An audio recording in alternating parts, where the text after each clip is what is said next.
বেশিরভাগ মানুষ সারা জীবন টাকার জন্য কাজ করে, কিন্তু ধনী মানুষরা একটা আলাদা কাজ করে, তারা টাকাকে নিজের জন্য কাজ করায়। আর ভিডিওর শেষে আমি বলবো এমন 3টা গুরুত্বপূর্ণ টিপস যেগুলো বুঝতে পারলে টাকা সম্পর্কে তোমার চিন্তাই বদলে যেতে পারে। তাই ভিডিওটা শেষ পর্যন্ত দেখো। এখন প্রশ্ন হলো, টাকা কিভাবে মানুষের চাকর হয়? চলো খুব সহজভাবে বুঝি। ধরো তুমি একটা টাকা আয় করলে। সাধারণ মানুষ কি করে? পুরোটাই খরচ করে ফেলে, কিছু খাবারে, কিছু শখে, কিছু অপ্রয়োজনীয় জিনিসে। আর মাস শেষে আবার শূন্য, মানে টাকা এলো আর চলে গেল।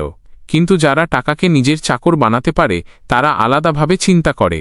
তারা টাকাকে শুধু খরচের জিনিস মনে করে না, বরং এমন কিছু মনে করে যেটা ভবিষ্যতে আরও সুযোগ তৈরি করতে পারে।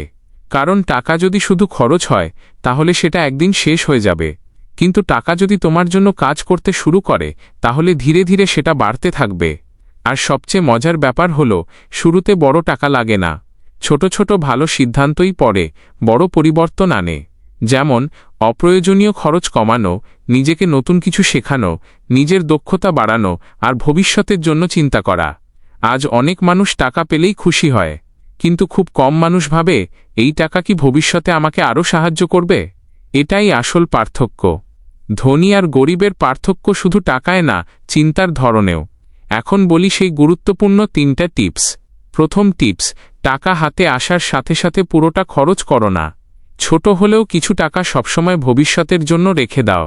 দ্বিতীয় টিপস, অপ্রয়োজনীয় জিনিস কিনে মানুষ সাময়িক আনন্দ পায়, কিন্তু নতুন দক্ষতা মানুষকে দীর্ঘ সময় লাভ দেয়। তৃতীয় টিপস, টাকা বাড়ানোর আগে নিজের চিন্তা বড় করো, কারণ ছোট চিন্তা নিয়ে বড় জীবন তৈরি করা যায় না। সহজভাবে বললে, যেদিন তুমি শুধু টাকার জন্য কাজ করা বন্ধ করে টাকাকে নিজের জন্য কাজ করাতে শিখবে, সেদিন থেকেই তোমার পরিবর্তন শুরু হবে। শেষে একটা প্রশ্ন তোমার জন্য, তুমি কি এখন টাকার জন্য কাজ করছো নাকি টাকাকে নিজের জন্য কাজ করাতে শিখছো? কমেন্টে জানিয়ে দাও। আজকের ভিডিওটি এই পর্যন্তই। সবাই সুস্থ থাকুন, ভালো থাকুন।